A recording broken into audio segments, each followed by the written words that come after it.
പറ്റിയതിനി പറഞ്ഞിട്ട് എന്താ കാര്യം? നല്ല ജീൻസും ചെത്ത് ഷർട്ടും കൂളിംഗ് ഗ്ലാസും ഒക്കെ ഇട്ട് എത്ര അടിപൊളി ചെക്കന്മാരാ എന്റെ പുറകെ ബൈക്കിൽ നടന്നേന്നറിയോ? എന്നിട്ട് ഞാൻ വീണതോ ദേ ഹാങ്ങറില് ഷർട്ടും തൂക്കി നടക്കുന്ന സദാനന്ദന്റെ മുന്നില്. അതെന്താടി നീ അങ്ങനെ പറയണേ? വെറും സുമംഗലയെ ഞാൻ സുമംഗലിയാക്കിയില്ലടി. അത് വല്ല കൂടോത്രം ചെയ്തിട്ടാണ് എനിക്കിപ്പോ സംശയം. കൂടോത്രം നല്ല മോളെ, എന്റെ വാരിയിൽ ഒരെണ്ണം അഡ്വാൻസ് കൊടുത്തിട്ട് ഈശ്വരൻ ഉണ്ടാക്കി വിട്ടതാ ഭൂമിയിലേക്ക് നിന്നെ. മംഗല്യപ്പൊരുത്ത് 1 2 അല്ല 9 ആ പിന്നെ ഈ ആഴ്ച നിനക്ക് നല്ലതാ, എനിക്കത്ര പോരാ. വരുമാനം കൊണ്ട് ചെലവ് നടക്കും, നല്ല കാലത്ത് ഗുണം ചെയ്യും, സ്വിച്ച് ഇട്ടാ ലൈറ്റ് കത്തും എന്നൊക്കെയല്ലേ? കളിയാക്കലൊക്കെ പിന്നെ. ഇന്നേ വരുന്ന ദിവസാ, നീ പോയി ശകനം നിന്നേ. പിഴച്ചു കഴിഞ്ഞാൽ എല്ലാം തീർന്നു. പൊക്ക എന്താ ഈ പശു ഇങ്ങനെ കരയണേ?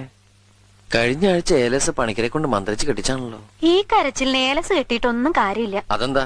അതെന്ത് പറഞ്ഞ കരയണേന്നറിയോ? I love you. അടുത്തതിന് സമയായേ. എന്നിട്ട് നീ എന്താ കരയാത്തെ? ഞാൻ കരയണൊക്കെ ഉണ്ട്, പക്ഷെ നമ്മുടെ കരച്ചിൽ കേൾക്കേണ്ട ആള് കട്ടില് കണ്ടാ പിന്നെ നബീസ പറഞ്ഞ പോലെ ഹള്ളാ പടച്ചോനേന്ന് പറഞ്ഞ് കൂർക്കം വലിച്ച് ഒറ്റ കിടപ്പല്ലേ. എന്നാ അങ്ങനെ കിടക്കുമ്പോ ഈ പശുവിനെ പറഞ്ഞൂടെ ഉറങ്ങണ്ടെന്ന്? വേണ്ട വേണ്ട, ശകുനം മുടക്കണ്ട.